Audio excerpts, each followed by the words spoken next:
Well, first off, thanks, Eddie, for having me on the show. This is my first podcast. Yeah. So, I'm very excited. No, thank you so much for coming on.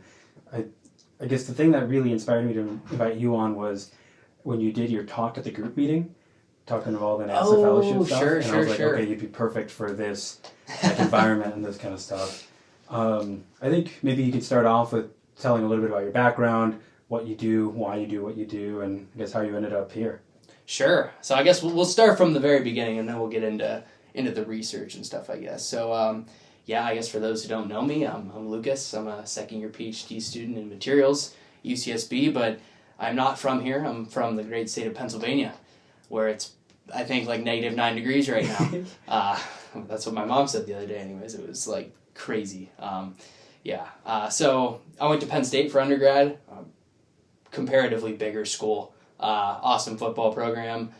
We made it to the semifinals this year nationally, and then took a nice loss to Notre Dame, but they made it to the championship and then lost to Ohio State. But Penn State's a great experience, a lot different than UCSB, right. For obvious reasons. But I really enjoyed my time there, and then after there, I decided grad school. Somebody else is going to be, make it fortunate enough for me that they'll pay for it. I figured UCSB would just be a great school to come to. The minute you step on campus, you look out there and you're like, oh yeah, this is where I want to be. Any questions about Penn State from a West Coaster or anything about the East Coast, I guess, first of all?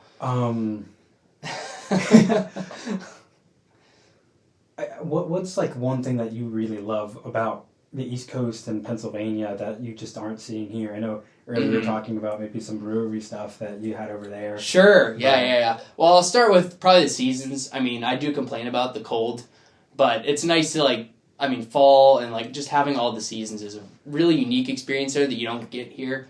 I guess you have winter here, but it's a 20-degree difference. It's eternally summer here. Yeah, exactly. Pennsylvania, and my town specifically, just a lot of heritage there.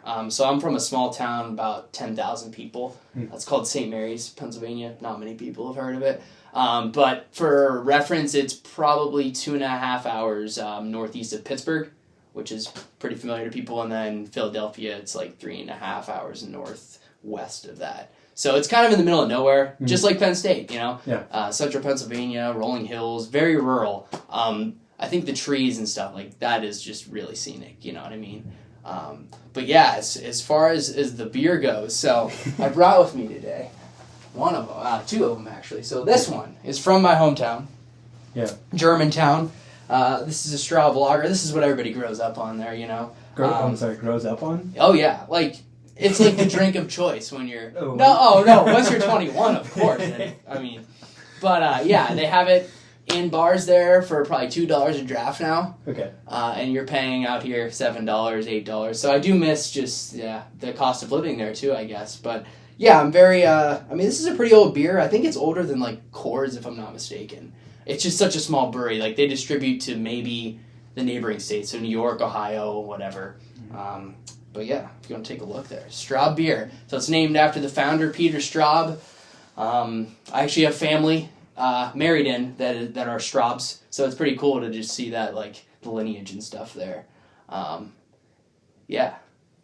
It's good stuff. And the other one I brought, although not from St. Mary's specifically, this one's brewed in Pottsville, Pennsylvania.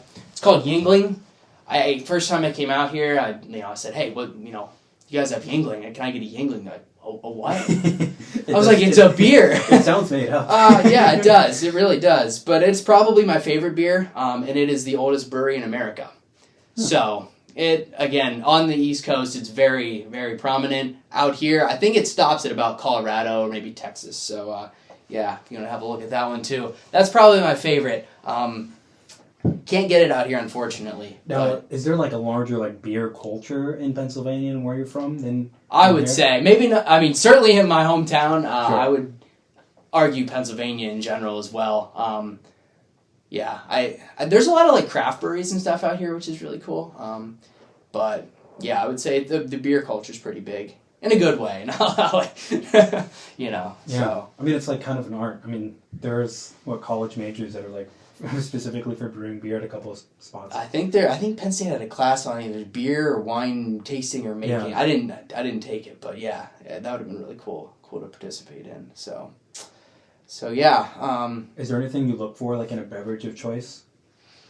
I'm a pretty catch-all guy. Like, I'll drink most things. I'm more into just like traditional beers, I would say. I'll try the craft ones like IPAs and stuff.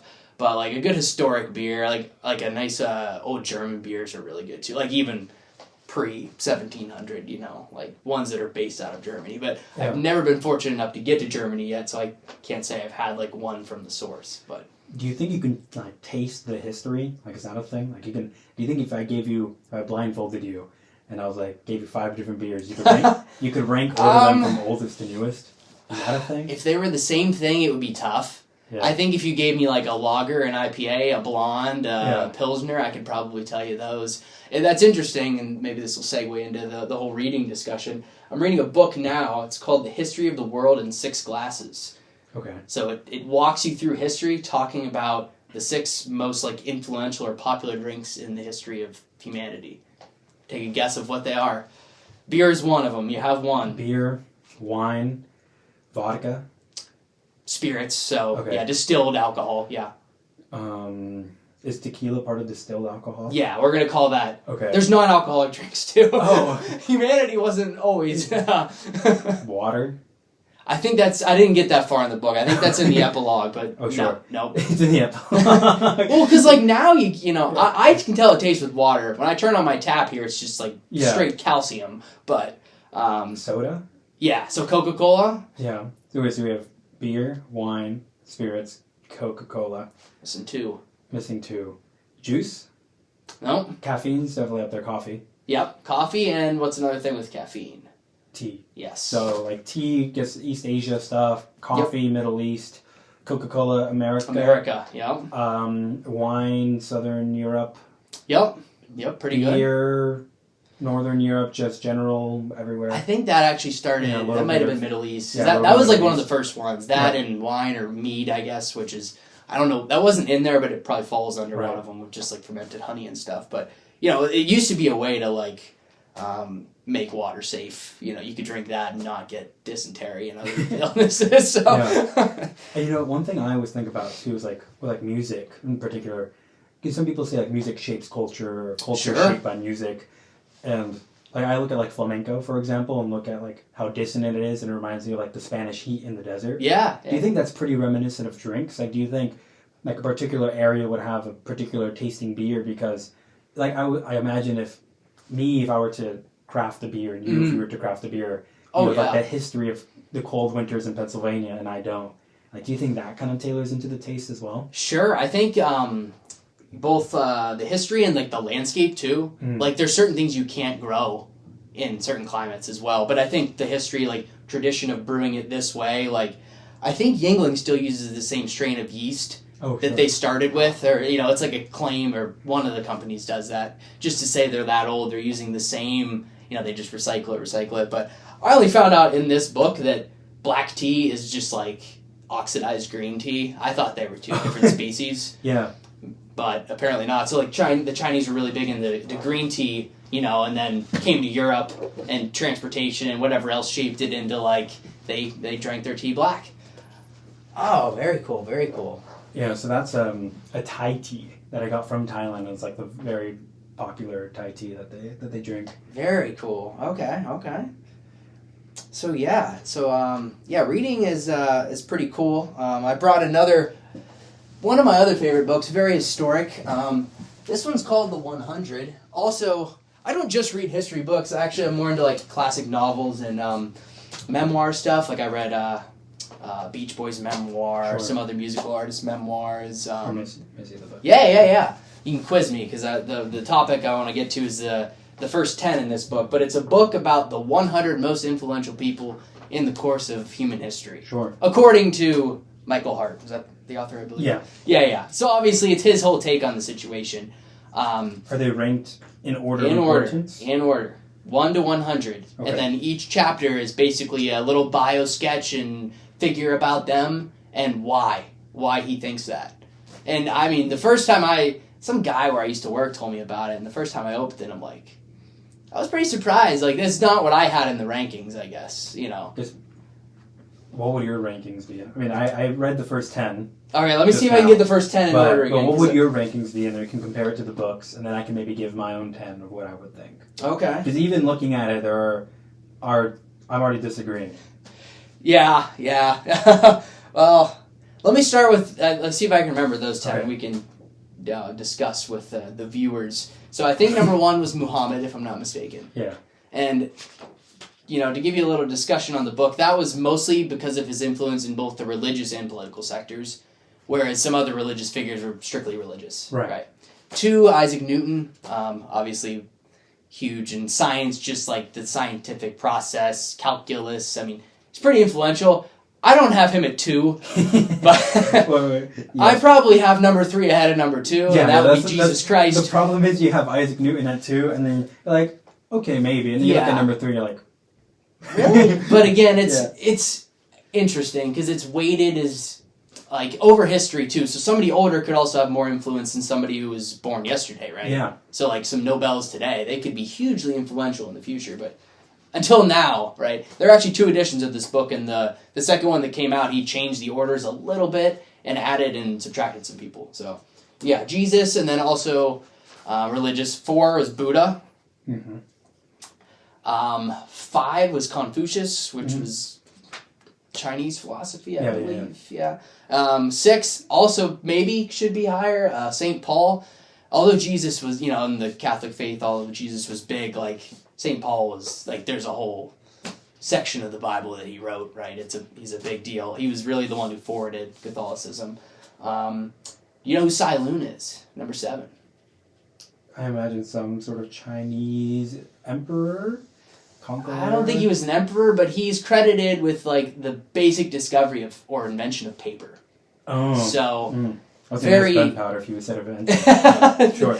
Something with gunpowder is definitely in the book. Yeah. Definitely in the book. And then, oh gosh, remind me who number 8 was. You got to take a guess first. I just looked at these, man. I read the book, but there's a lot. That is a very, very dense book. He's a pretty big guy. Yeah. He's pretty important. Yeah. Goodness gracious, I know it. Don't tell me. I won't. I have a good hint too, but I'm not going to give you that. I know 9 and 10, and that's Columbus and Einstein. Yes. Who's 8? Oh my gosh, how am I missing number 8? It's actually kind of funny that you're missing number 8. I'm blanking. In my opinion. I'm actually blanking. You gotta take a guess. Just think history. Take a guess. I'm thinking history, man. Oh my gosh. Not religious, right? Not religious. Oh my gosh, this is crazy. Did impact religious history, though. Interesting. This is crazy. I can't believe I don't remember this. I don't know. Yeah, the reason why I find this really funny... Give me an initial. No. I'm just gonna go flat out. The reason why I find this really funny is you were hyping up books for so long. You're like, man, look at this book. I'm getting into reading this book. I know. You gave me a book in my hand and you forgot who it is. Gutenberg.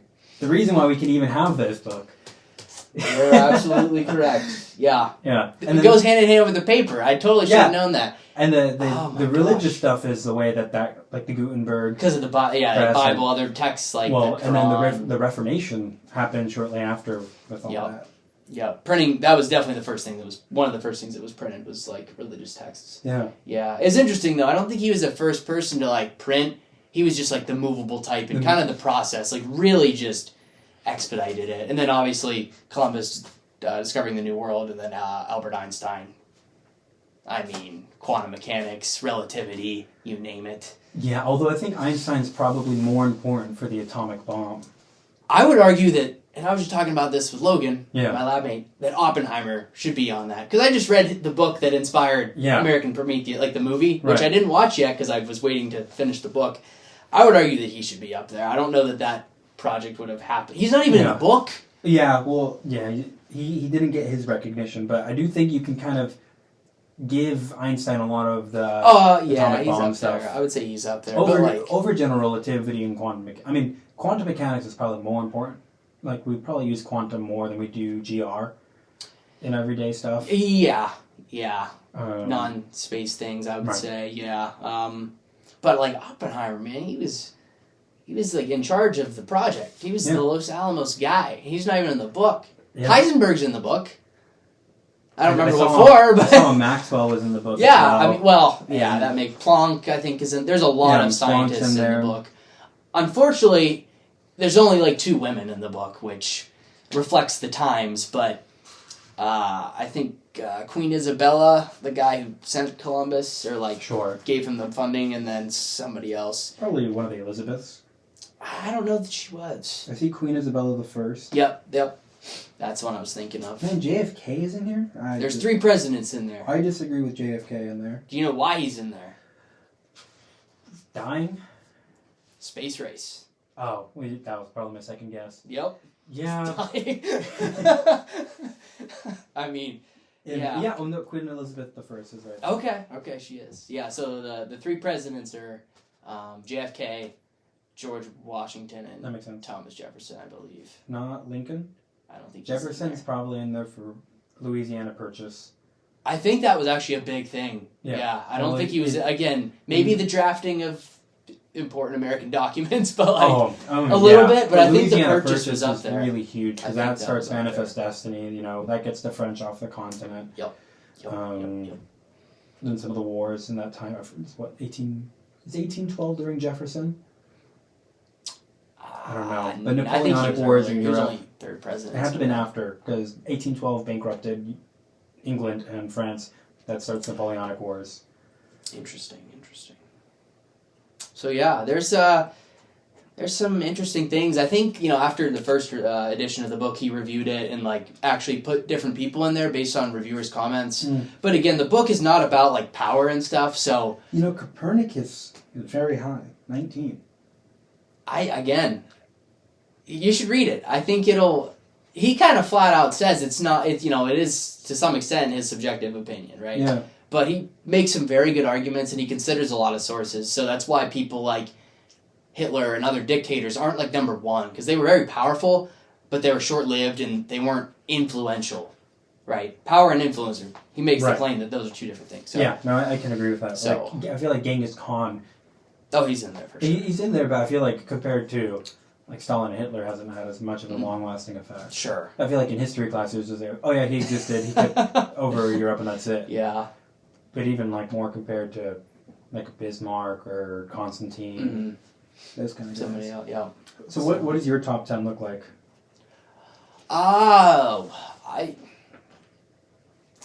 That's interesting. I think I have a decent amount of those people. I don't know if I'm putting... Oppenheimer's definitely making my book on it. He might be top 10.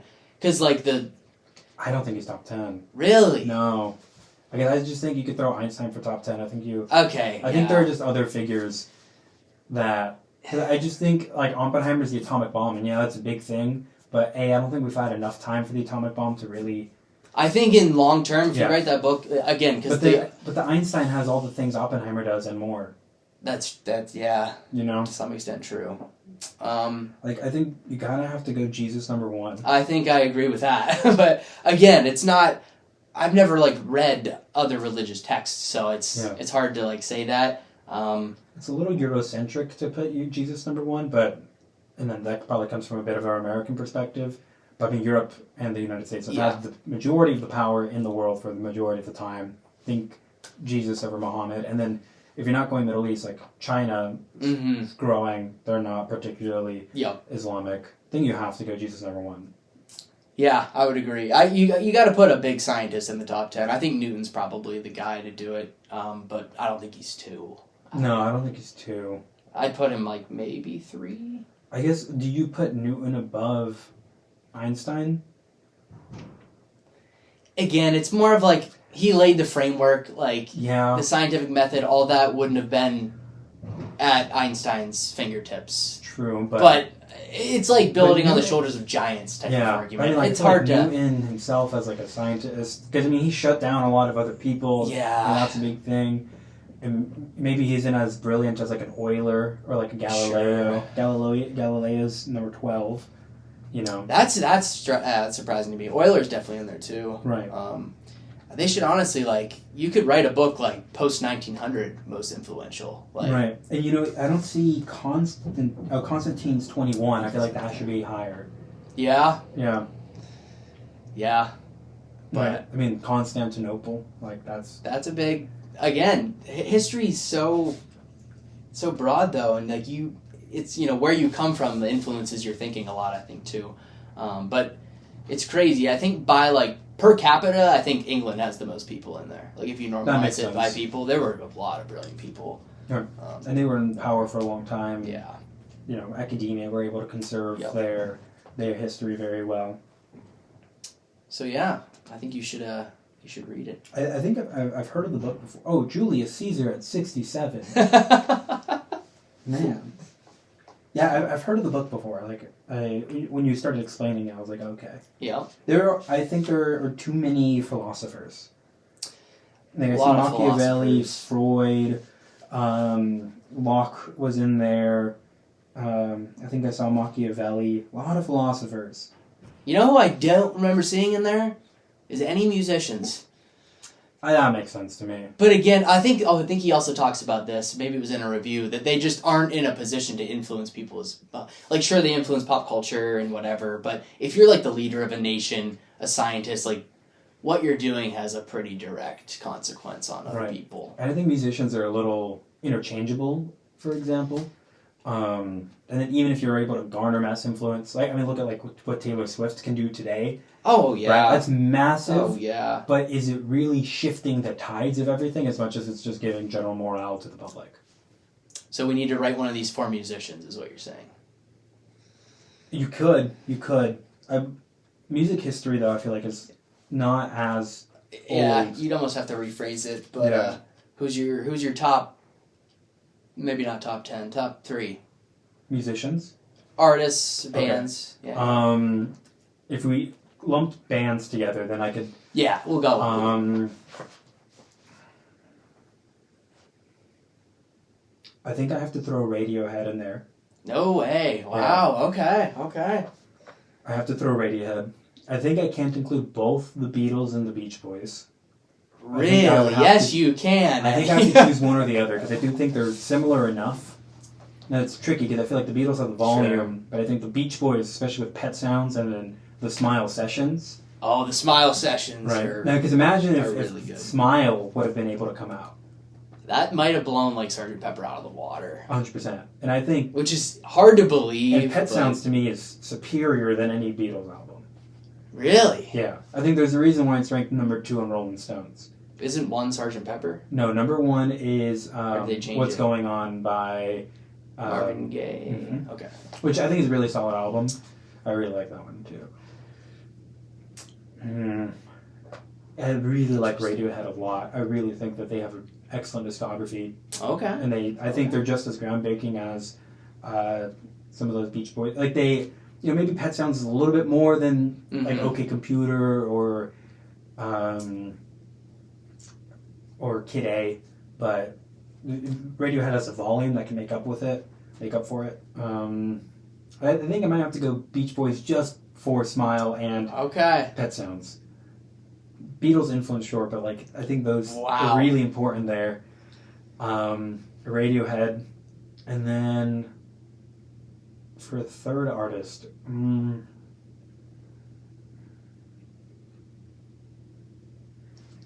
yeah, that's tough. I mean, talking influence, talking prowess. Oh, I think I know who it would be. Kendrick Lamar. Yeah. I was gonna say there's probably somebody in the rap world. I don't listen to a lot of rap, but there's definitely somebody in that. I think he blends genre that rap lyricism really well. Plus, he has a heavy jazz influence, especially in T-Pab. Cultural influence as well. He's definitely, of course, like the Drake, Kendrick Lamar stuff. But even prior to then, like he was really, really great, and I think he's aging quite well. And then bringing a Baby Keem as well, like his cousin. Sure. I really like Jacob Collier for chordal harmonies stuff, especially his older vocal things that he did on YouTube were really great. Culture Impact isn't as there as maybe the other ones. But yeah, I think that's probably solid as Kendrick. Interesting. Radiohead, Okay. Beach Boys. How about yourself? Well, you know who my number one is, right? Yeah. I guess that's properly on now. 3, 4. The men themselves, the Beatles. So I brought this one because it's the one I have with me. I have like the box set at home. My favorite album is probably Revolver, 1966, same year as Pet Sounds. But this is the one I have. So this is obviously Abbey Road, 1969. There's like not a Beatles album I don't like. Probably not a Beatles song. I think some people would find that controversial. But I mean, Wild Honey Pies. that's an interesting one. You know, you might hate me for this. I'm not the biggest fan of Ringo's songs. Oh no, that's fair. I just think they're sometimes a little goofy and they break up the. But I actually think A Little Help with My Friends is a really great song. Yeah, That's a great one. I forget that's a Ringo track. Yep. Who's your favorite Beatle? I love Holding Sgt. Pepper. Goodness, this is such a good album. Probably Paul. I mean, I think George was again very undervalued. George is my favorite. John, slightly controversial. Ringo, not as talented as the other ones, but obviously still a great guy. But yeah. I mean, I think Paul was he was still good. I would pay a lot of money to see him in concert today. That's actually part of the reason why I wanted to start this podcast. Sure. Okay. So I look at Paul McCartney and oh goodness, Ringo's still alive too. Ringo's still alive. Why am I forgetting? Is it a musician or Brian Wilson? Wilson. Yeah. Like, why am I Calls forgetting himself this? a Beach Boys fan. No. I've never blanked on that before. But they're getting up there in age. Oh yeah. And I think they have a lot of 86, 80, yeah. Old. They have a lot of story to tell. And I think it'd be nice to, have their voices on at some point and kind of preserve them and talk about their stories, especially with like Brian Wilson and his story with all that. Yeah. Oh yeah. So. Yeah, I think you should read the memoir that he didn't write it. It was Peter Ames Carlin. It's called Catch a Wave: The Rise, Fall, and Redemption of the Beach Boys, Brian Wilson. Or something. Yeah. I learned that's like the first time I really got deep into Smile. Like maybe I saw it in passing, but then I was like, oh my gosh, there was like a Sgt. Pepper. There was a sequel to Pet Sounds. Yeah, and it was supposed to be better. And Heroes and Villains. Oh yeah. You know how much it cost to make that track? I don't. I think in modern day, around $400,000. I think they spent $250,000 on that track.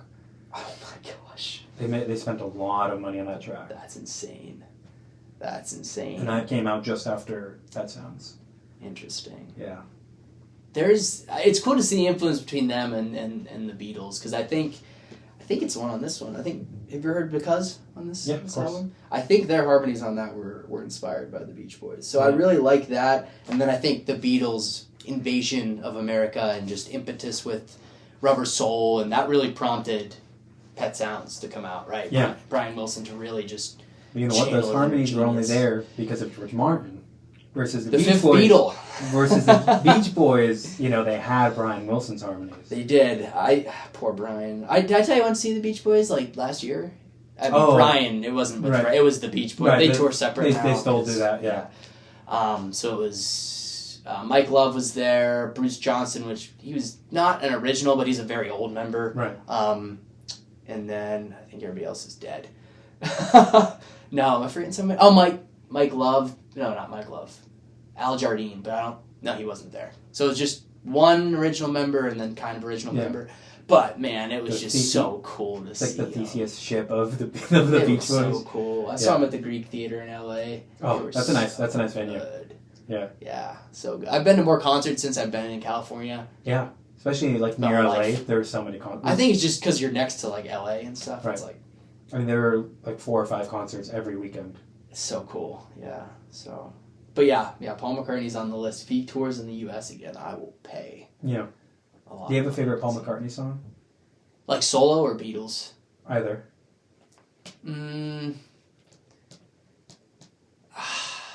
Yeah, I was telling you earlier. I think Martha My Dear is a very underheard song on the White Album.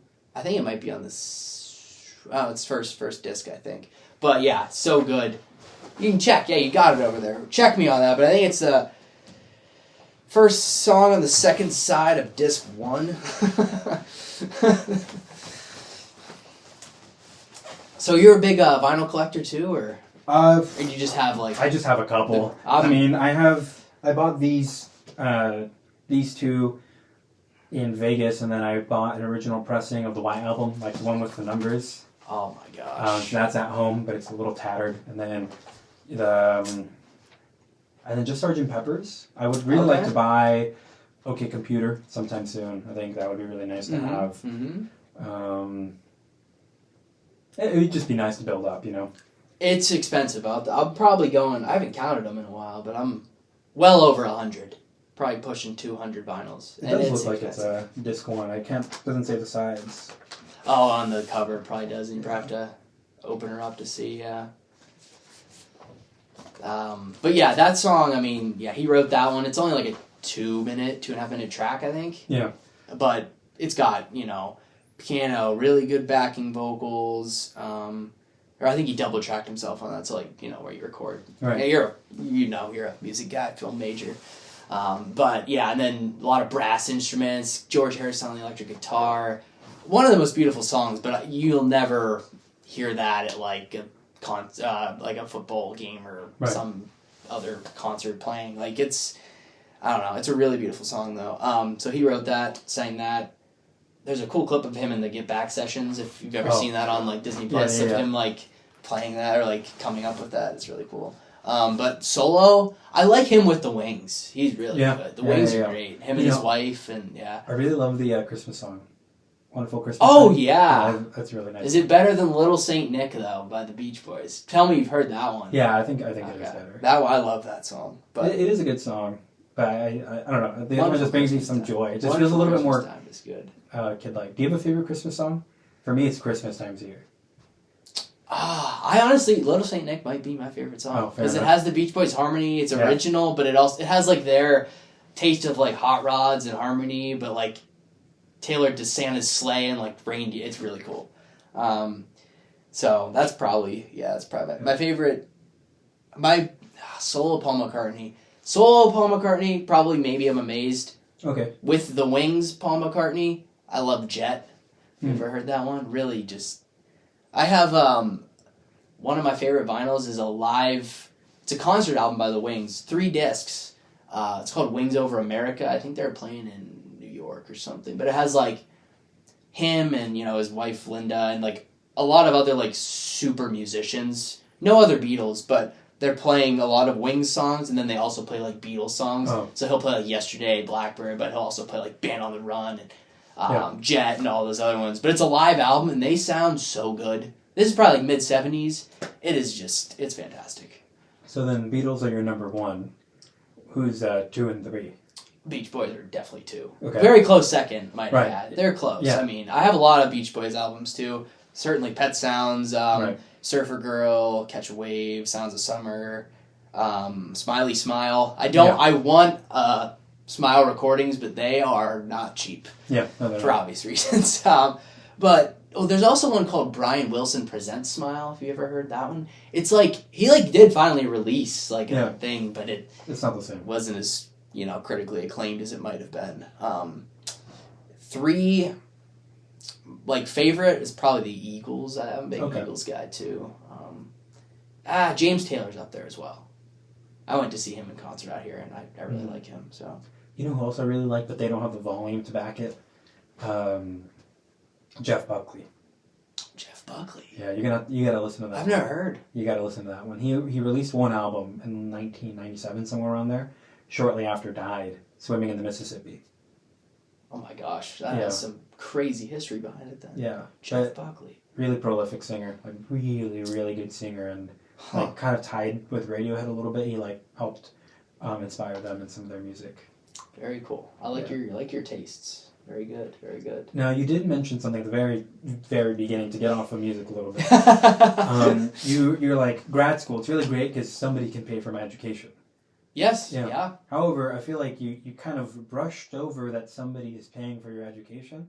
Oh, that wasn't directed to... No, I understand.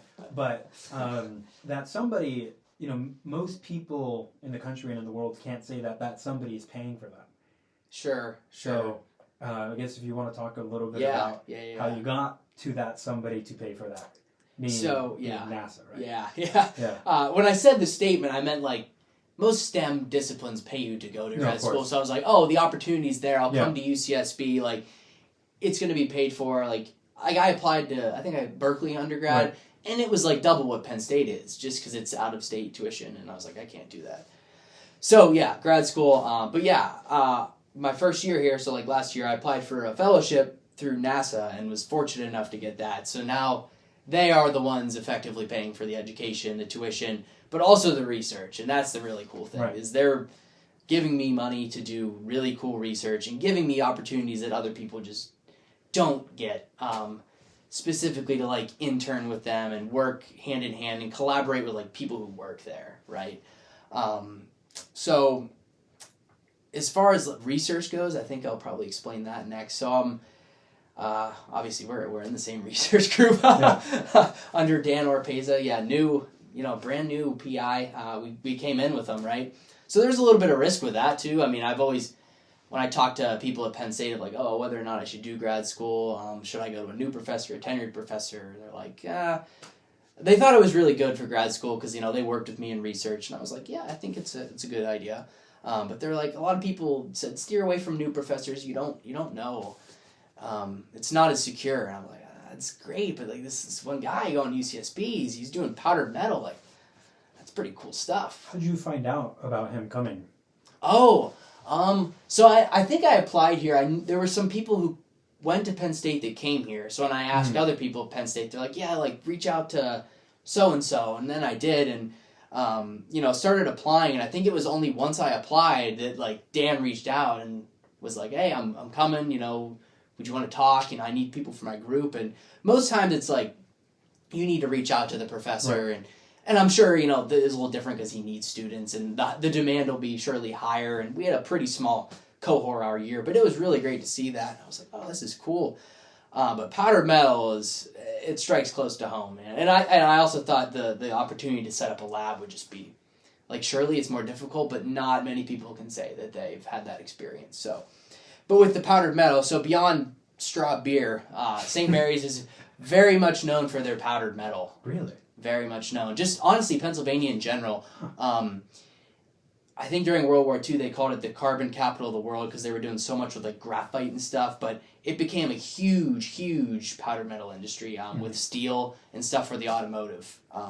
So we'll get into we'll do that quick, and then I'll get to like the actual research. But I did bring some powder. Yeah. In to show you. So that's just stainless steel powder. That's not from Pennsylvania. We got that from a commercial vendor, but we're doing research on that. So that powder right there is, roughly on the order of 100 micrometers. So about the thickness of your hair, right? Really, really small. And powdered metal, the reason powdered metal is because certain metals aren't easy to make into shapes when you melt them, right? It's hard to make them into these complex shapes or do high throughput things when you have you're going from a melt, right? You're casting it, you're just pouring it in, letting it cool. So, a big thing is taking powdered metal, filling a shape with it, and just pressing it down, right? Mm-hmm. Pressing it, and then you get the powders really close together, you put it in a furnace, and you sinter it. So then you don't melt it, you just like cause those particles to fuse together. So the basic PM process is you take that powder, you press it into something called a green part. You know what a green part is? That's a green part. Pre-sintered. Pre-sintered. And then you sinter it. Nothing. So I'm going to ask you now, go ahead and break that one. Wait, can I? Yeah. That's the last one I had. I figured I'd give it to you for a good occasion. I didn't expect to actually break it. No, it's just pressed powder. It's literally just pressed powder. It looks, it's easy enough to handle it, but it will break. It felt like metal, and I was like, oh, break out. This one, you won't break that one. I mean, this is just... It's amazing, isn't it? Yeah, what? So, I mean, this is pressed with like thousands of tons. And they have a very complex die to fill all this stuff, right? So, these are courtesy of Keystone Powdered Metal, which is where my dad works in St. Mary's, but they're huge into powdered metal. Automotive is probably the biggest industry for this, right? This is a clutch plate for like a Ford transmission, an automatic transmission. You know, and the reason is because you can press one of these every couple seconds and just have a conveyor belt going into the furnace, and you can produce these things on a very, very rapid scale. That's so weird, because it's cold like metal. Oh, yeah. It's metal, but... It looks like it's... Yeah. But that one you're not going to break. That's through the oven, and that's going in a car, basically. Yeah. Now, why is it that... How can we turn this into this? Like, how does sintering really change everything up? And, like, what is sintering? Why do we do it? And how does it affect the powders? Yeah, so sintering is... Again, it's not melting it. It's still all solid. It's just causing the particles to close up the pores between them. It's just, you increase the temperature, you're just causing diffusion.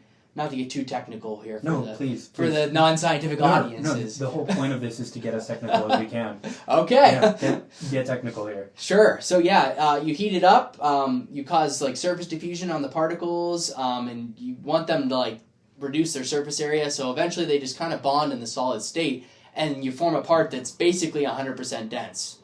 And then you get that. So, yeah. And that's through heat application, or is there other ways of sintering metals? Sometimes they'll apply the pressure and the heat at the same time. That's like hot pressing. This is cold press. This is just, I guess that part, was pressed from powder very similar to that in a regular press. When I say regular, it's not your lab press. This thing's like 3 stories tall, right? And it's, again, thousands of tons of pressure on like a mold that looks like this, because you have to fill that geometry. And then it's stamping that down, again, apart every couple seconds, and then putting it right into the furnace, right? A lot of it's automated, like robotics. You just fill the powder hopper at the top, and it goes.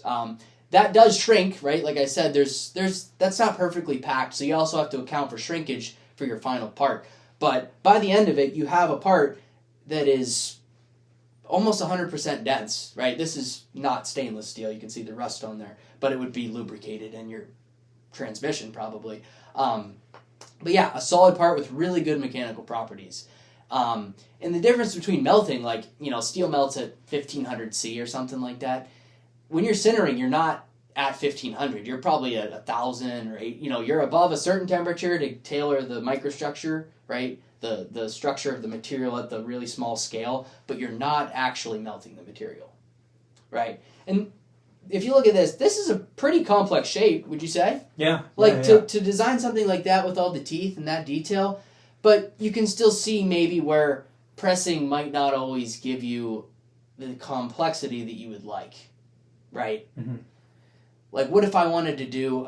I think the most complex they'll go is they'll do like multi-step presses, so sort of like this, or they have like actual like rotational ones. So say you're doing a torsional gear bearing or something, they can actually turn the press head as it's going down. But what if I wanted to do like really thin channels or internal stuff? You can't. Right. So I think that is where the hype of additive manufacturing comes in, and that kind of circles us back, I think, to the research. So, like I said, I'm making powder. I was very attracted to come here because of the powder, but it's for totally different applications than a press and cinder part in an automobile, right?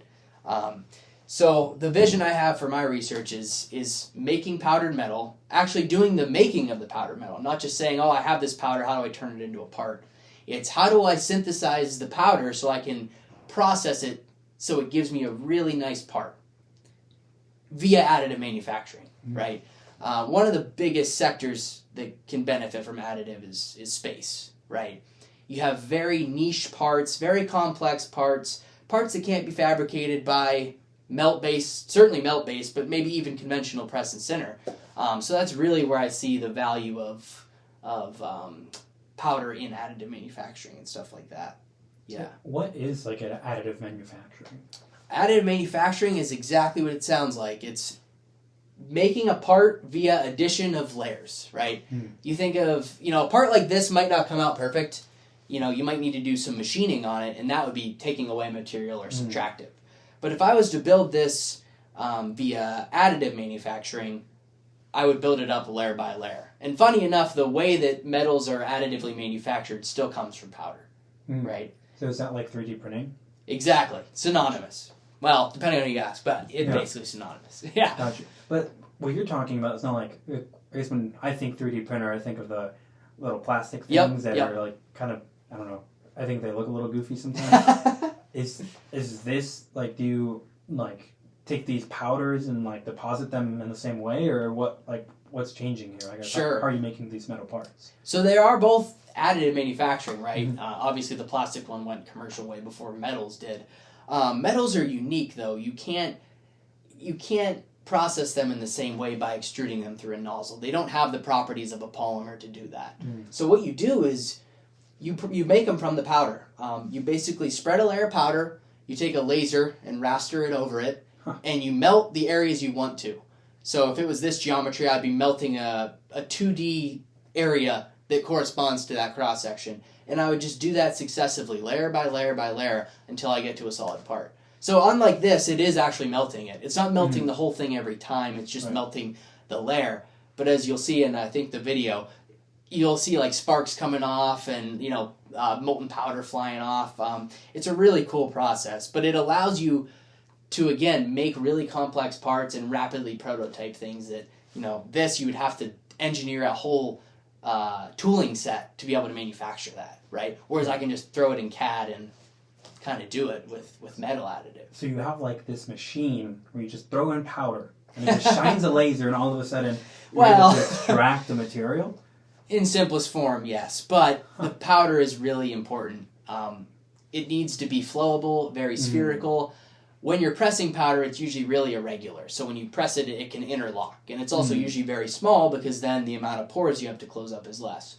But for additive, it's all about being able to spread the powder over the build plate that you're going to put the laser over. Right. Go ahead. So for laser powder bed fusion. Yeah, thank you for finally saying the term. Laser powder bed fusion is the official term. Yes. Yeah, so for powder bed fusion, your research is particularly about manufacturing these powders. Yeah. So what's the challenge here? Like, what are you trying to make? Why are you trying to make these powders in these specific ranges? Okay.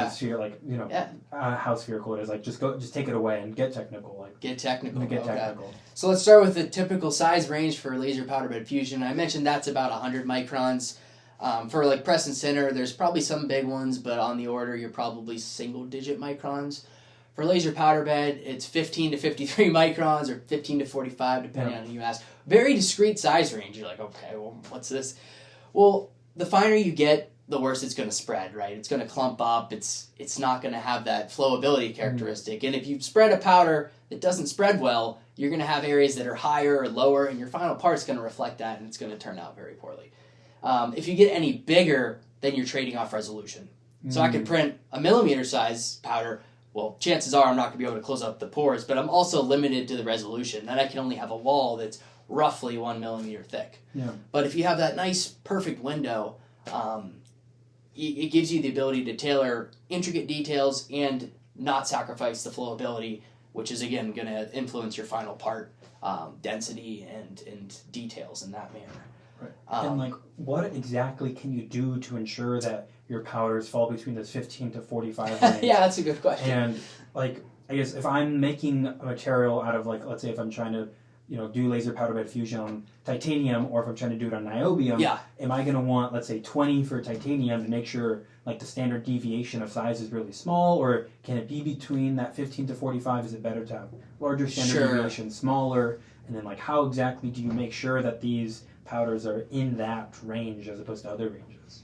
So I think there's some flexibility, and I think there's research that needs to be done on going outside of that range, because the fundamentals of the process should work the same. Again, like I mentioned, you're just going to trade off the resolution. What you can do is, it's called sieving. It's basically taking a mesh that's sized, like a square, really small squares that is sized to those specific dimensions you want, and you just sift the powder through it layer by layer, right? And then you collect the powder in the range you want. Now you can see the obvious issue with that is you're wasting a lot of material, Right. right? So manufacturers won't tell you how much they waste, but they'll just send you the cut. They'll send you a 15 to 53, but there's no way what you're putting into the machine is giving you that out. It's a whole, oftentimes, Gaussian type distribution of powder, right? You get a range, and then you take the ones you want. Hopefully you can either recycle or use the other ones elsewhere, but that's not necessarily the case. And the way that powders are made kind of reflects the yield in those ranges and also the utility of it for AM. So like I mentioned, sphericity is also very important, right? Mm-hmm. If you have finer powders and they spread better, you might be able to get the finer powders to spread better by making them spherical. So conventional powder production techniques, for press and sinter or that, they don't necessarily give you the best spheres. So we have a technique in our lab called ultrasonic atomization. So atomization is basically breaking up a liquid into droplets, right? A lot of times you process or make powdered metal from the melt, and then you break it apart into small droplets. So atomization is one of the most common ways to produce metal powder. Mm-hmm. But the mode of atomization, the energy type you're putting into it to cause that breakup, can really influence the shape and size distributions you get. So if you use something like water to hit it, oftentimes it's going to solidify very fast into irregular shapes. That's the type of powder you would use to press and sinter. Mm-hmm. If you hit it with gas or something, the cooling rate might not be as fast, but you'll give it more time to solidify and get pretty good spheres. And sometimes you'll get these little, they call them satellites. They're almost like moons clinging to the Earth, right? It's like this little particle on the side that can also compromise flowability and feature resolution. Other methods involve just like rotating them out really, really fast. Generally gives you pretty good spheres. Our method, ultrasonic atomization, I say our, but we didn't come up with it. It's a semi-commercial technique. Now, the method we have in our lab basically takes the molten metal and drops it onto they call it a sonotrode, but it's another piece of metal that's vibrating really fast, like ultrasonic frequency, so almost above what you can hear. So 20,000, 40,000 times a second. And when it hits that, it induces waves into it that break off into like capillary waves at the tips and then come off as droplets that solidify into very, very nice spheres. So that's the method we're using. I think you'll show the video with water. Yeah, so water. That's kind of the demo we did outside of our lab. Yeah. It's just recorded with Logan's pretty high. He's got a pretty nice camera on his phone. High res, medium slow-mo video, but it really illustrates the breakup mechanism. Yeah. And then the other video is us doing tin. So tin's a very nice one to experiment with because it's a low melting point material, right? It melts at like 220 C. It's you could almost melt it like with a boiling water. Yeah. It's like, that's a good point. Yeah, I never thought of that. 220. Yeah. So, but that one is like inside of our. Obviously, we don't do this in air. We do this in a contained chamber, and we have a plasma torch coming down as the heat source to melt a rod of metal that then falls onto that vibrating like substrate to cause the breakup. Yeah, we can melt, I say we did tin, but we've melted up to tungsten. That does 3,400 degrees Celsius, which is the highest melting point metal. Yeah. So. What is a plasma torch? What is a plasma? That is a very good question. Think of welding, right? Okay. Maybe? Does that help? Maybe. No? Yeah. Plasma is like an ionized gas, basically. So we're doing this process in argon, and if you apply enough electricity between two different electrodes, right? You bias them, you can get electronic interactions between the argon molecules that cause this plasma. It's basically excited argon species, right? So the plasma is not the metal. The plasma is just what's used to melt the metal. All right, the sun's a plasma, right? So this is basically like a welding torch, but it's non-contact. With normal like MIG or TIG welding, you're like touching metal to strike it. This has like an internal arc, and then you just transfer that arc from the torch to the base plate. And then you use that, you control the current and stuff with that to control the heat or the power you're putting in to melt the metal, right? Plasma. I guess I say plasma torch like everybody should know what it is. Yeah. So, yeah. Like, what are the big limitations, though? Like, What's preventing us from taking those next steps? I guess what are those next steps, and what needs to be done or researched in order to get there? Yeah, I mean, like I said, this is I called it semi-commercial, I think, but it's really a lab scale technique. Like, to scale this up, you would almost have to move to a different type of atomization, because to make like a transducer that can vibrate bigger and bigger parts of metal to cause that breakup, it's like, you know, it's technically challenging, I would say. It's hard to scale this up. The real benefit of this technique is being able to explore it at like the small scale, the research level scale. Certainly the influence of like, oh, this powder on how it prints, but also doing powders that don't already exist, right? If I want to buy steel powder, I can do that. If I want to buy a custom alloyed powder, it's either going to cost a lot of money to do that, or it's just not going to be available, right? To get somebody else to make it could be, you know, thousands of dollars a kilogram, right? Whereas now we can we're not making quite a kilogram, that's not our powder, but we're making maybe that much, you know, really 20, 30 grams, not a lot. But we have the ability to make custom compositions, right? And I guess back to the NASA thing, like, where I see the vision, and one of their big needs for like future propulsion technologies is high temperature materials. So to make nozzles and nuclear reactor components and stuff like that. I can explain those technologies in a sec, but to talk more about the materials first, you know, you need the high temperature capabilities to make some of these technologies run. But the compositions might not already exist. So this sort of technique would allow us to make custom powders with like really high melting point materials, basically. Things like I said, like tungsten or molybdenum, they call them like refractory metals is the term they'll use. Refractory it literally just means high melting, right? Group 6 and 7? Group 6, 5 and 6, 7. Okay, yeah. Think transition metals, right? Okay, sure. So anything like titanium is not refractory. I don't consider it refractory. That's like melts lower than steel. Yeah. But like molybdenum, niobium, tantalum, tungsten, those types of metals. Rhenium, a little more expensive.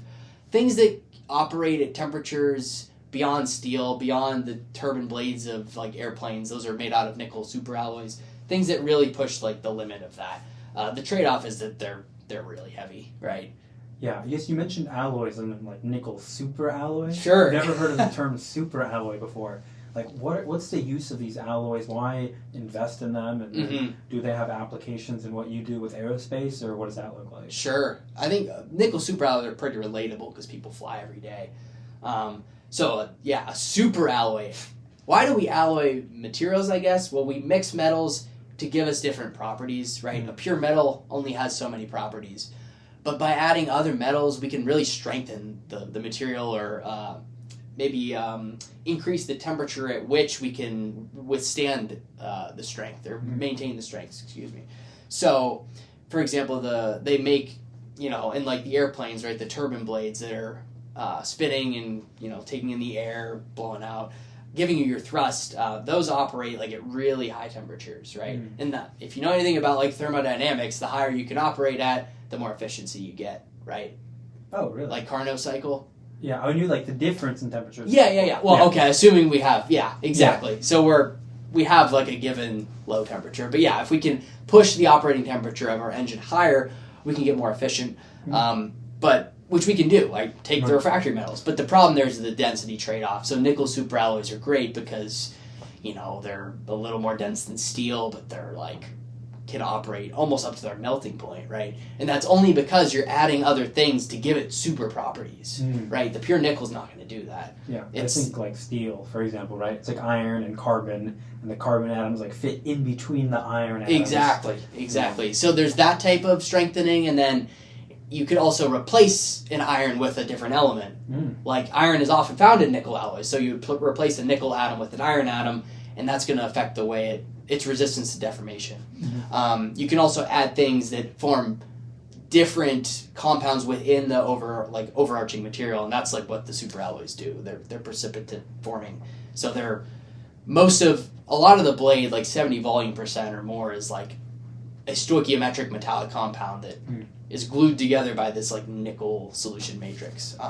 So yeah, that's kind of the idea of engineering the alloys. And you can do the same thing with refractories, but I think their place is more appropriate in space and other higher temperature applications. Because, again, the higher temperature would be beneficial in the airplanes, but if you're traveling in, like, there's a huge pay drawback, right? If you have like double the density, right, that's a huge cost. But for like very specialized applications or like going into space, you kind of need some of those properties, right, to operate at the conditions that you need to operate at. Yeah, you need low weight is really big. Yeah, low weight, high temperature. High temperature, but some of the temperatures are so high you can't use. I mean, the technologies they're using aren't the same as superalloys, right? Because once you get up there, you want to be able to go far, right? If we want to get to Mars, you're not going to be able to carry enough gas to get you to Mars. So the field that people turn to, the highest energy density, is by far nuclear, right? I think I forget the actual statistic, but like take uranium, what is it? 235 is the one that splits. So splitting one of those atoms gives you like maybe 4 million times the amount of energy that you get from reacting a carbon with an oxygen to just combust, right? But because I'm confused here, because it's not just energy that you need, right? Like, because rockets work by expelling mass. Sure. And using momentum, but you can't really expel energy, can you? Or like, how does that? No, that is true. That is true. But the temperatures that you let me preface that by the technology you use to get up into space is going to be different than the technology you use in space, right? So to get off the ground, you need a lot of thrust. Sure. So you're probably going to use a combustion type reaction, right? Think of like the space shuttle, right? Yeah. Really, really high thrust. The problem with that is you have a really, really low efficiency. They like to use the fancy term specific impulse, which is the amount of thrust you get per mass of fuel, right? So if I can get further on a given amount of fuel, that's kind of what I'm after, right? It's the same thing as like driving an EV versus a Hummer or something like that, right? So getting up there, yep. Once you're up there, though, if you still had to carry all that liquid oxygen or whatever your fuel is, right, with you to get to Mars or beyond that, it would take up a huge payload. Yeah. But if I can just carry a small amount of, like, fissionable material or nuclear material, that's great, right? But again, the fission process, like I said, it produces a lot of energy, and to make these engines efficient, it's going to be hot. And when I say hot, it's like 2,000 plus degrees Celsius. So this is where the refractory metals really find their bread and butter is in these applications. But again, it's going to be for like specialized components, not a huge, maybe not a huge nozzle, or maybe just like a nozzle of this size that you're using to turn, not a stage 1 thruster that you're getting Saturn V up into space with. And that's where your fellowship really comes in, right? It's particularly for these advanced forms of propulsion. Yes. In particular, the nuclear propulsion yes. side, right? Yep. I'm a big rocket guy myself. But I guess you said nuclear propulsion, and I was like, that makes no sense. No. So that's for once you're in space. Yeah. Can you elaborate on that? Go from, I guess, the inception of this idea of nuclear propulsion. Like, I think wind sails is, solar sails. Solar sails, yeah. Is a big thing. But I guess, can you break down really technically what nuclear propulsion would look like, why you would want it, and then what it would benefit humanity with? Yes. So let me start with. Again, you're probably not going to get up there with nuclear. They have done some investigations with how to use it as a launch propulsion technology, but let's say in space transit, once you're up there with whatever you're getting up there with, it kind of breaks down into, they call it, space nuclear propulsion, or SNP, kind of breaks down into thermal and electric. I think now they pretty much just use SNP to describe the thermal one, and the electric one's kind of separate, but to me they're very similar in that they rely on a nuclear fuel source, right? So in the thermal side of things, what you're doing is you're taking the energy that's the energy byproduct of the fission process. So I split a uranium atom, huge release of energy, right?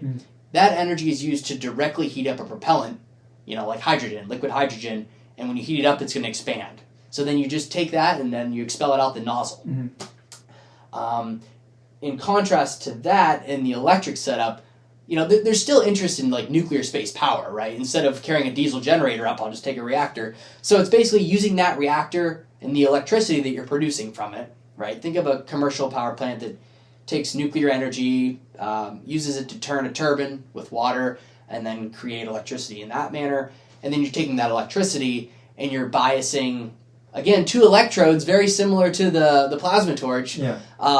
Probably going to be tungsten, and you're ionizing a gas like lithium. Mm-hmm. So it basically is a plasma torch at the back of your space vehicle. Yeah, just with lithium fuel instead of argon. But yeah. I don't keep going. I don't really. Yeah. No more questions. But I think it was in a video by NASA. I think Mike Couts was the guy who said it. The amount of fissionable uranium you would need to get to Mars is like the size of a marble. From space. Right. Well, yeah. Presuming you're not like lifting Right. off of it. But how big would your fuel tanks have to be? Right. Goodness knows how big. Now I will say also, like, you're not taking. There's huge. It can be pretty dangerous to concentrate that much, right? So you dilute things. I'm not a nuclear physicist. I'm a material scientist. I know the very basics of like nuclear reactors and stuff like that. But I don't know. I think that's a very cool technology. I'm really passionate about that. That kind of got me into the interested in it, and Dan was really the one who's showed me about the fellowship, and I was like, oh, that's really cool. So like it's a very open thing. Like they didn't say I had to do. Really, what I'm doing is making powder, doing alloy design, right? How we improve materials, and then trying to print them. I just had the cool vision of like that as an application. Right. It could be used anywhere, but that I kind of like that as part of the story. You know what I mean? I think it's a pretty cool application. If like one of the parts that I'm working on helps to get somebody to Mars, maybe it's not directly on the ship, but it was in the R&D lab that was scaled up, that was then tested, that was something like that. Yeah. So yeah, and I even think too maybe it's not because I know Earth is just that. It's almost too large that if Earth were just large, like just a bit larger, it would be almost impossible for us to get off the planet using general propulsion. Oh, technology. okay. That makes sense. I didn't know that. Yeah. You hear things about like a lunar base. Maybe this nuclear powered thrusters can even play an even bigger factor in a place where your gravity is 13% of what it is. Oh, here. sure. Yeah, I mean, especially like once you're in space, right? Yeah. It's getting up there, getting out of Earth. That's part of the issue. But again, space is so vast that you need to be able to carry enough fuel with you to make it to where you want to go. And this propulsion is all acceleration, right? So imagine if you carry like a kilogram of this uranium, can that really get you up to, I don't know, maybe 10% the speed of light? Like, yeah. Again, that's still like they're looking at more advanced propulsion they would have to enable that like fusion. So instead of splitting the uranium, we're taking two hydrogens and boom, smashing them together. That's like Einstein equals MC squared right there. That's why he's number 10. But that, and then like antimatter or like some stuff that's like a technology readiness level of like -1, and the scale's from 1 to 9. Like it's so concept.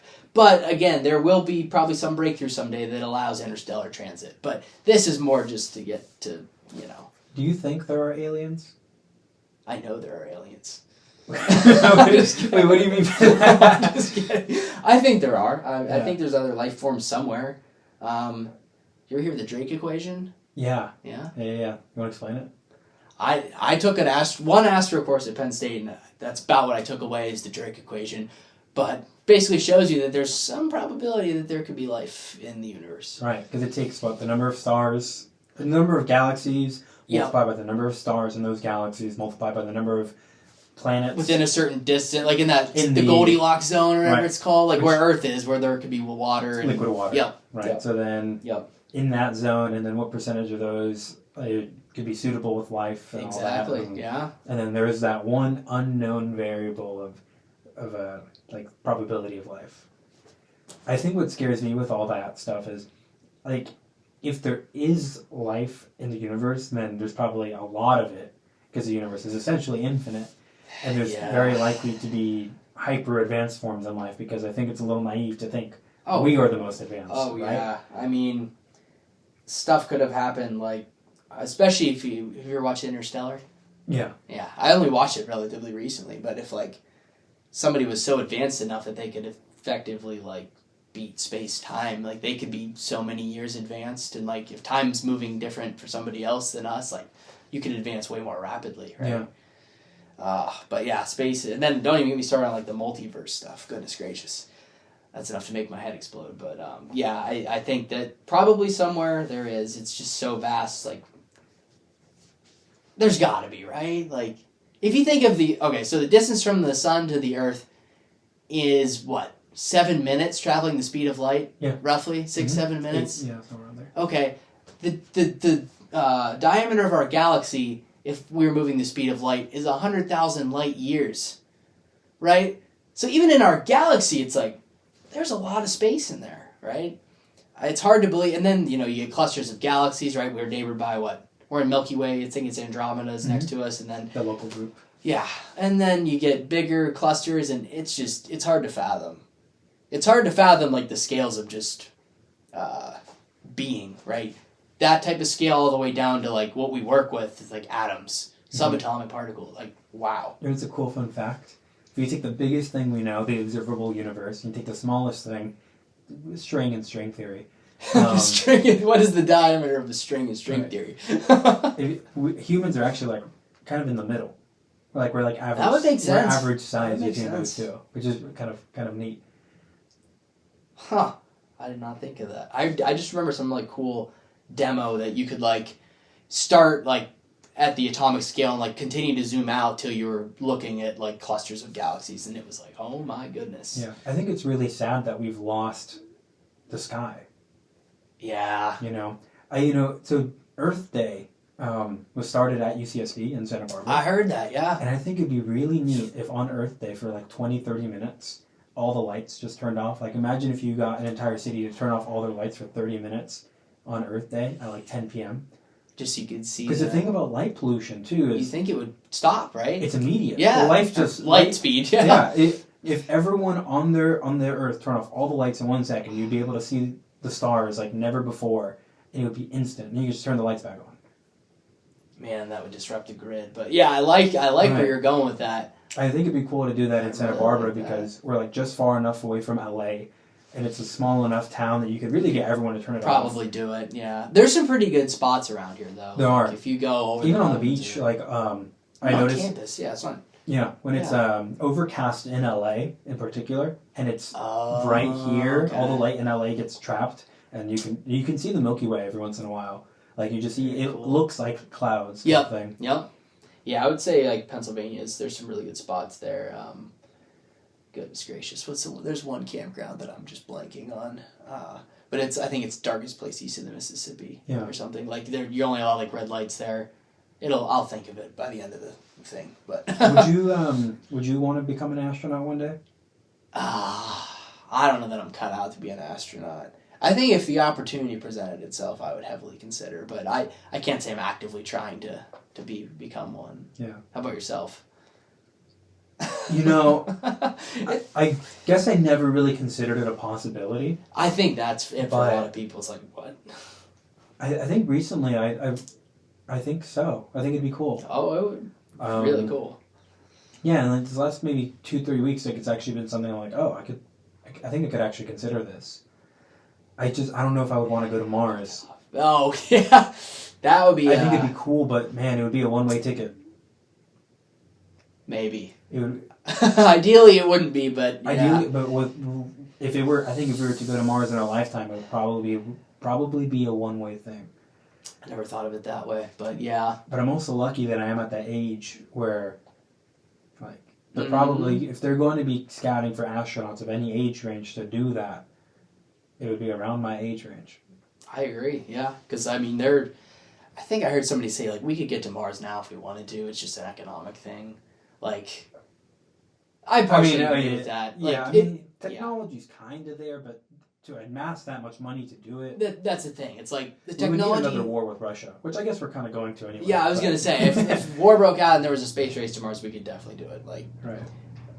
We got to the moon in less than a decade. Like, we could probably get to Mars by 30s. But also a big problem with that is we kind of forgot how to go to the moon because all the scientists that worked on the project retired and died. so much good like data was just lost during Yeah. that era.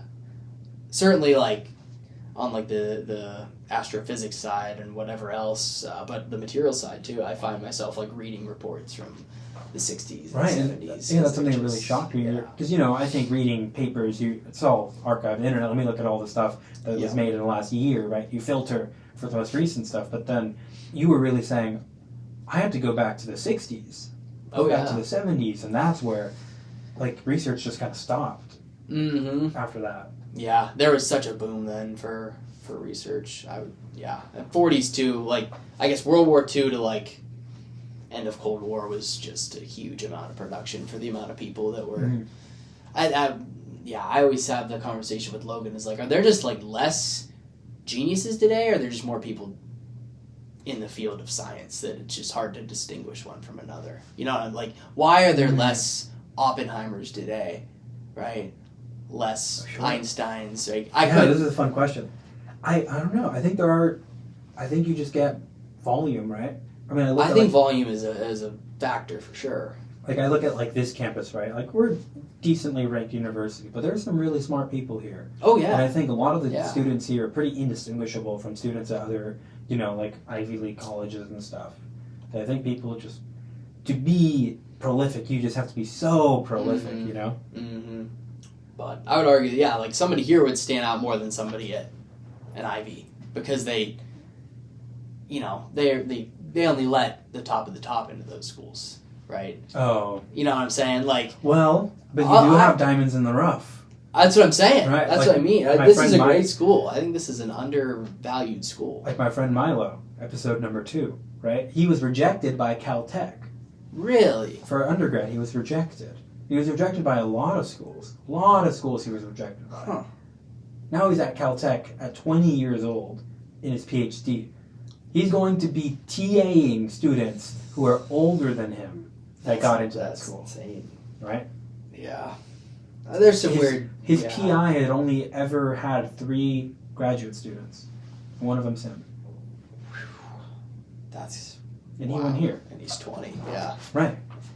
Yeah. There's some weird, like, logistics now to get into. Like, it's weird, the selection criterion, and I think it's, I don't know. Well, they don't accept a lot of students, right? Yeah. And also think, for example, if you look at, like, the majors, look at UChicago, for example. Mm-hmm. They don't have an engineering program. They don't really have an engineering I guess they're what, liberal arts? Liberal arts, they have a physics program. Oh, okay. Right, but, like, you're not going to find aerospace engineers there. Sure. Right? Yeah. Or even think Harvard, like, 30 years ago, like, they just said, let MIT do all the engineering stuff. Yeah. So it's an interesting question, but I guess we can do our small part anyways. Yeah, that's why we're in the research world. But I'm very much looking forward to going. So I'll be working at Marshall Space Flight Center this summer, which is in Huntsville, Alabama. So it's one of the 10-ish NASA centers.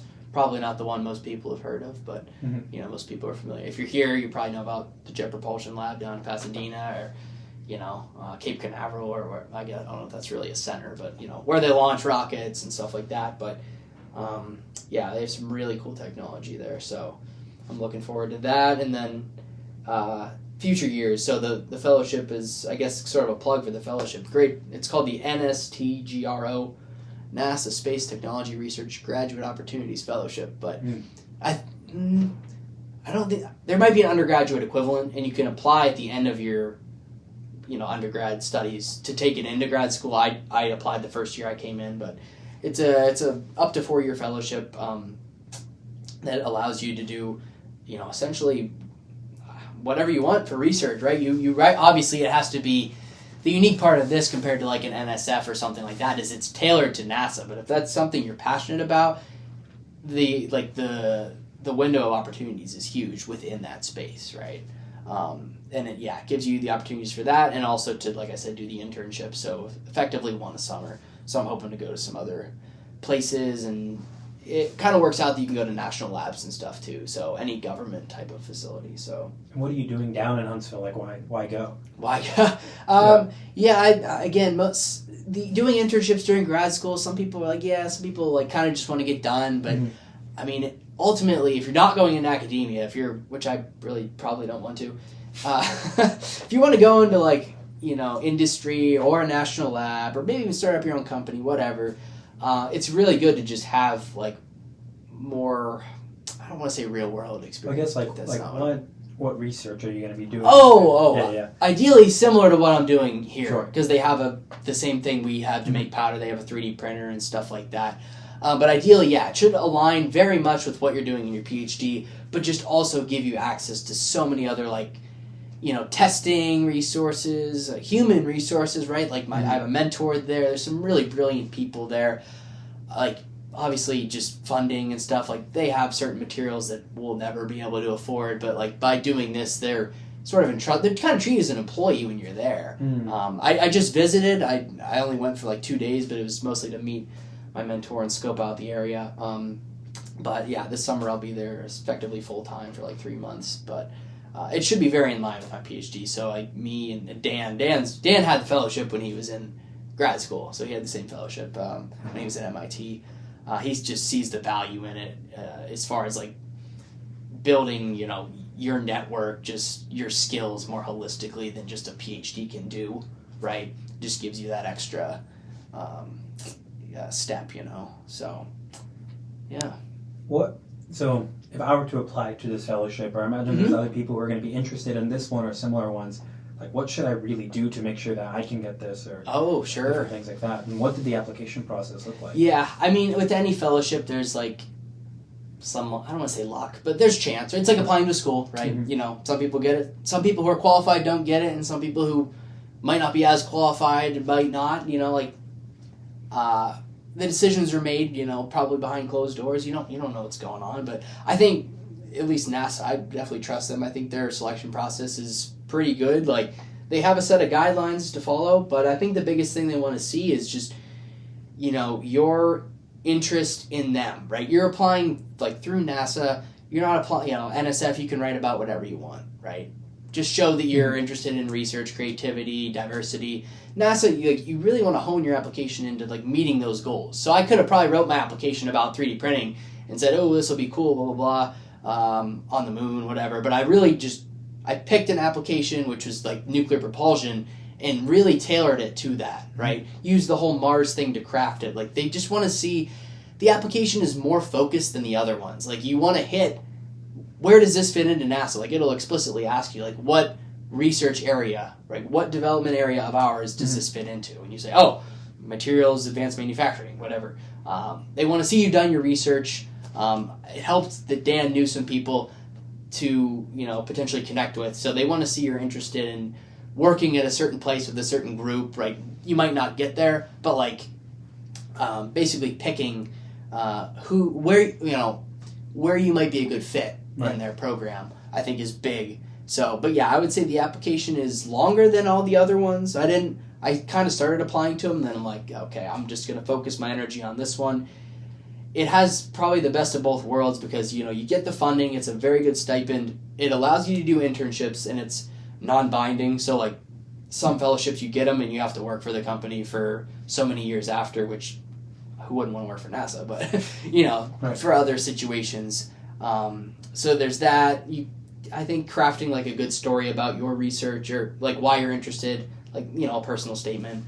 And then just having background in research, good grades. I'm sure they look at that. Like, that's all stuff you submit. But I think the research proposal is a big part. So it's like a 5-page, like, what are you trying to do? What are your main research objectives? How do you think you're going to accomplish those? Where do you see it fitting into NASA? That type of thing. Yeah. Is there anything you think I should talk about, like, if I were to apply? Because I would probably have to apply to mine in the fall, right? Oh, for going into... Yeah. Yeah, I think finding just an area you're interested in is great. I'm speaking all about materials, but, like, they accept other engineers. They accept people beyond engineering, surely. Like, I'm sure it's mostly STEM heavy, but, you know, you get the idea, like astrophysicists and that type of stuff. Like, but they'll have... Their framework kind of breaks down into, like, they change it, but, like, basically 4 big thrusts. So, like, go, land, explore, live, I think. Mm-hmm. So, you know, kind of fitting it, and then that further breaks down into like, oh, we need propulsion, living, we need manufacturing, that type of stuff. So just seeing where your things fit in and directly highlighting that is good. So whatever your major, right? If you're materials, if you're mechanical, if you're, computer science, physics, biology. I think biology is a pretty big one too, right? So I would say that just doing some research on what they're like, where their technology is going, and just seeing how you can apply that to your own research, and certainly like bring your creative side to the table, right?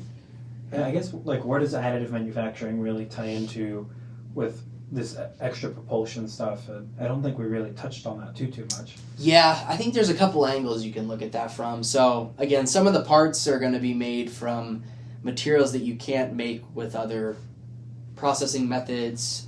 Some are going to be very complex, and some you're not going to need a lot of them. So that's where additive is very attractive for making like certain components. Also, once you're in space, there's a huge effort into like developing additive in space. If there's materials we can use that are already in space, right? Say like metals on the moon or whatever, on Mars, right? We just take that metal and then we can use it via additive. It can get you to a component a lot faster than a whole press and center operation that takes a 3-story building to do. So there's both like the in-space production and then also just using additive as a beneficial manufacturing technology for those components. Additive's not like, there's a lot of hype about it, but at the end of the day, it's only one manufacturing tool in the toolbox. You're not going to make every part with additive. You don't need an additive for every part, but where it fits in, where it's needed, like that's where it's really useful. And space is just one of those things, right? Just because of the nature of like what you're dealing with there. I mean, there's a lot of research in it, especially in the space sectors and at NASA for doing additive. But I even think just extrusion, like having one of those things, like you can just fix things all the time because you could just make very specific components that you only need once, right? And that are very tailored to particular things. I would say the repair is just as big as the actual manufacturing. Like being able to repair something in space, being able, like if I just have to take the additive machine to space and I don't have to take all the material to do it, right? But that's obviously wishful thinking because you still need to take a chunk of rock and the ore and get it into powder, presumably. Right. So I imagine there's going to be research even before the powder side, like how do I get the ore out, right? Maybe that's more on like the mining or the chemical engineering side. Like it's a circular flow, right? And then how do you recycle it, right? We have only so many materials. Some materials cannot be, if you're going above 3000 C and you need a metal, like you really have tungsten or maybe is it radium? Again, they're super expensive. So like there's other limitations you have to consider for those things. But Just you could always asteroid mine. What's that? No, it's a thing. Yeah. But I think like many researchers in STEM can find a way to make whatever they're interested in or whatever they're doing fit into the scope of like NASA. Like for example, like some of my friends do battery research. There's a need for that, right? Yeah. Molecular biology, there's surely a need for that. I got to see where they do urine recycling at Marshall. Oh. Because you can imagine you can't take all the water you need into space, so you drink your own urine. But filtered, obviously. But there's things you just don't think about that are needed to make beyond the world go round. Yeah. I think a big question that always pops up with like aerospace in general, encompassing everything that, like, for example, NASA does is why should we care? Why should NASA receive 1/10 of 1 penny of the U.S. national budget if the U.S. national budget might change $1, right? Not sure.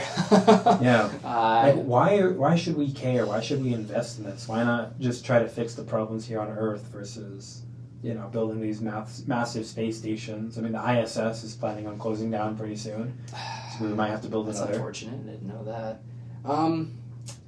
I think, again, there's a couple ways to look at that, too. I guess the Earth's probably going to be around for another, I think the sun's, 5 billion years or something, but, like, the It's going to die out well before then. If humans don't destroy themselves before then, there would probably be interest in moving to another planet. That will never be... We won't need to do that in our lifetime unless we destroy our own planet. Like, you know what I mean? The sun's not going to burn out before we die. But why go to space? Why go? That was the question, yes. Very big question.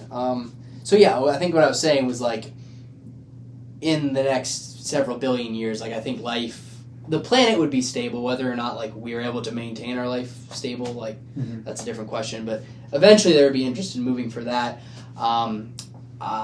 Perhaps though, if we, you know, grow our population enough, it might make sense to start exploring. But I think the biggest thing, at least so far, has just been that going to space has been a reflection of just our collective achievements as like certainly a nation, but just a civilization, right? If I ever have the opportunity to go, I could probably better answer this question. But like from all the accounts you see, it's like as soon as you see Earth from space, you just get this newfound appreciation for like where you're living and taking care of your planet and all that type of stuff. But beyond that, I think it's just natural to look beyond Earth. Like we're on this really small planet in this really big universe. Like it's an explorer's world out there, I think. Yeah. What are your thoughts? I'm interested to hear. I think it's very human to want to expand. Like, yeah, I think humans, unlike other species, are naturally explorers. Right? I think we're naturally nomadic, and I think we've conquered the seas, we've conquered the land. Like it's time to conquer the stars. Sure. Then you can go a little bit more specific, right? So like economically, like you would like access to more resources, access to rarer metals that you will find abroad that you can't find on Earth. Growing location, like having more, for example, room, you know, grow economies, make people wealthier. You'd hope that there'd be more people, and then that the average wealth of those people is greater. So that's a little human altruism there. The stars are cool. I think there's a reason why people love aerospace, think it's really cool. Star Wars is a thing. In our journey to go to space, we can find solutions to things on Earth that we otherwise wouldn't have.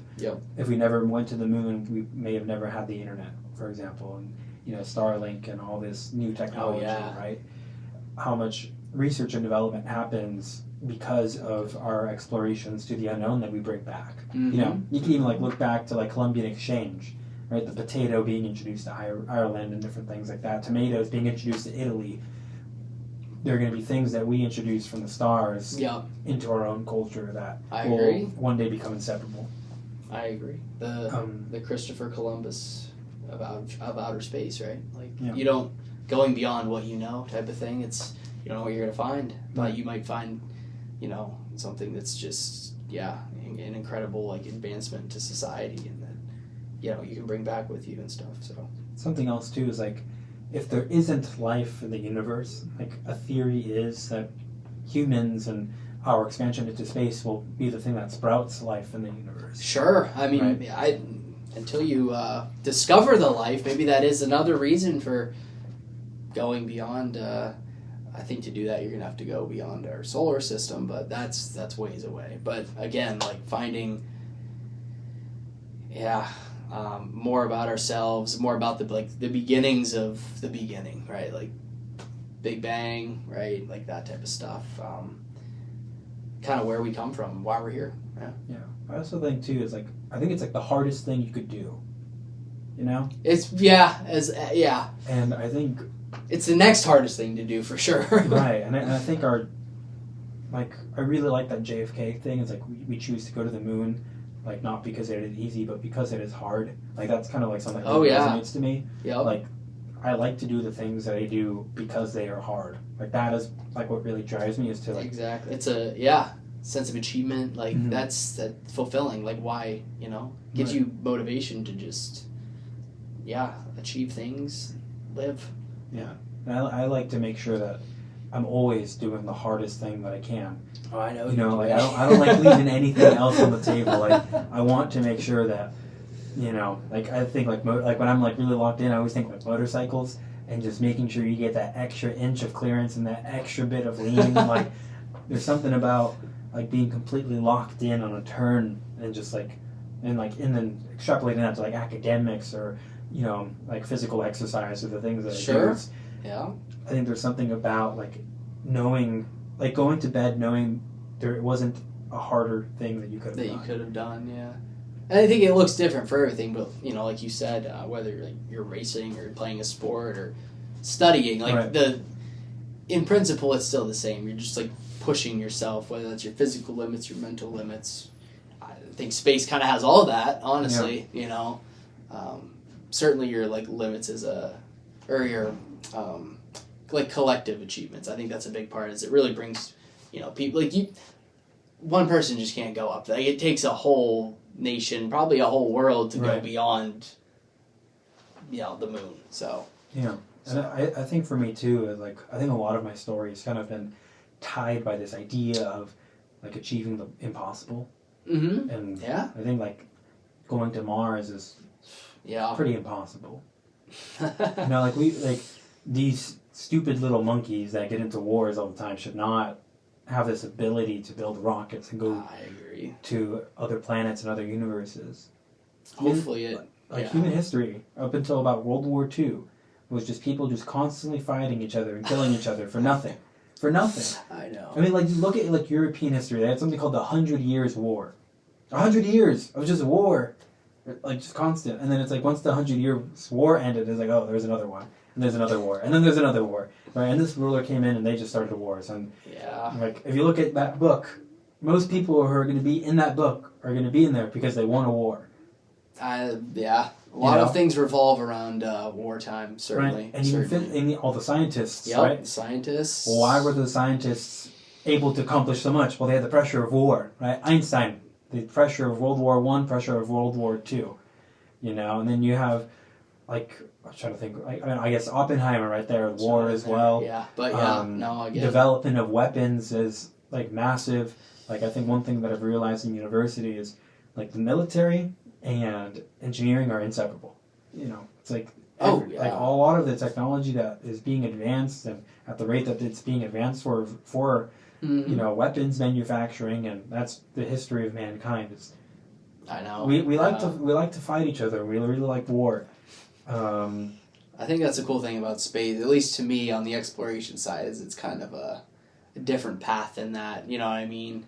Directly doing war-related things. It's like, you know, maybe there's some hope for us, right? I think it's more human. Yeah.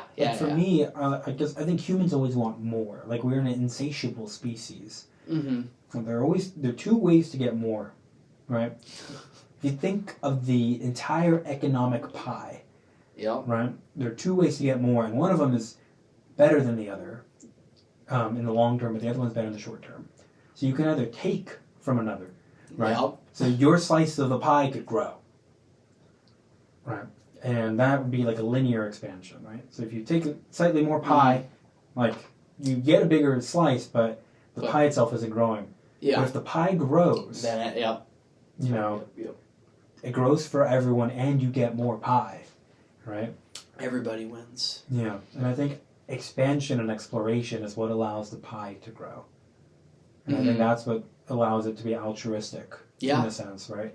Like you want to have, like you'd rather have 1% of $1 million, right? Or $1 billion pie or $1 trillion pie, right? If you have 1% of $1 trillion, that's $1 billion. I'd rather have 1% of $1 trillion than 100% of 100. I would agree. Yeah. I think we need to. I hope it gives us like a good opportunity to sort of like bind together as nations and world eventually. Right. I hope it doesn't lead to like world's wars now because we have the moon. It will. I think unfortunately. But I think for me, I always think like not even just by percentage, but by volume, maximizing quality of life by volume.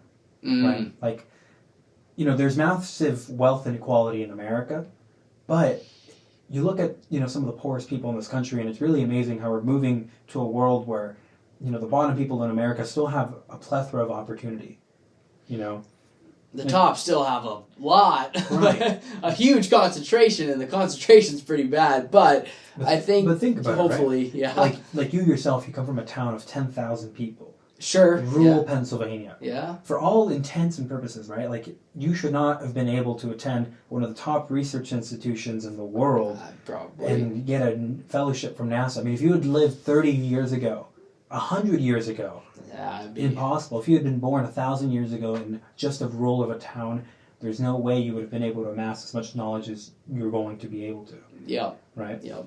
And, you know, wealth inequality, of course, like, it's still a big thing, and, you know, there should be more opportunities for all, but like, it's cool that we're kind of trending in the right direction. I agree.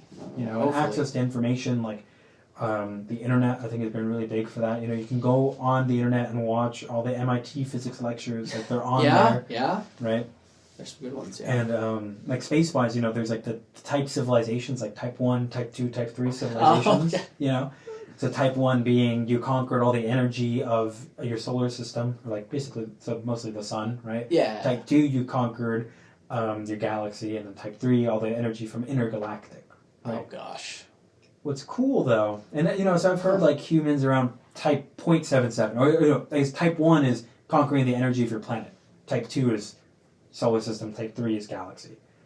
So it's like humans around 0.77 of like how much energy we've been able to amass of the planet. But if you really think about it, I forgot where I heard this, but humans are developing type 1 technologies. Mm-hmm. Right? So we have the ability to talk to anyone on the planet. Mm-hmm. That's a type 1 civilization communication system. Mm-hmm. Right? Like, because you can talk to anyone on the planet instantly. That's type 1 communication. I would agree, yeah. Right? So, like, I have friends who live in Germany, in Poland, in Colombia, in Australia. We send text messages all the time. Yeah. You know? It's crazy. One of my friends just messaged me a week ago. It's kind of funny. But he said, but you know, he was like, oh, Trump got elected. Like, how do you feel about that in America? You know, and the reason why it's funny, he said in a very jolly German accent. But, you know, it's like, to me, it's absurd that people can communicate like that. Oh, yeah. And then at a time, too, you know, because I grew up kind of lower income in California, that I would have access to that information and that technology, and now I can come to university when, you know, for, thousands of years, university and education was something that was only meant for the elite? Yep. I think it's pretty amazing. I do think it's very amazing. And I think that happens through exploration and expansion, engineering and innovation. And, you know, the hope is that everyone has just enough of an opportunity to make it there. Because we're still not there, right? Oh, no. I think we got ways to go. Yeah. The biggest privilege one can have is to be born in a first world country, in particular, like the United States. Mm-hmm. Like, I know if I was born in Mexico, I would not be where I am today. Yeah. There's still a lot of disparity, at least among other, you know, between our nation and other nations, which is unfortunate. But hopefully we'll get there someday. So yeah. I guess one powder at a time. One powder at a time. Right. Cool. Well, well, thank you so much for coming on. Yeah, thank you for having me. Yeah. Very much enjoyed it. It's first podcast. Yeah. Might be my only podcast, but... No, I think you should do it some more. Start my own? No, I mean, but like, I think it's fun to join people and explore. Yeah. And I think there's still a lot more powder stuff you could go very in depth on. You could do a whole thing on just that, probably. Mm-hmm. But then you wouldn't cater to as wide of an audience. So hopefully people who listen to this are like, oh, we talked about a lot. But I also disagree. I think there's a very big audience for things to go very technical.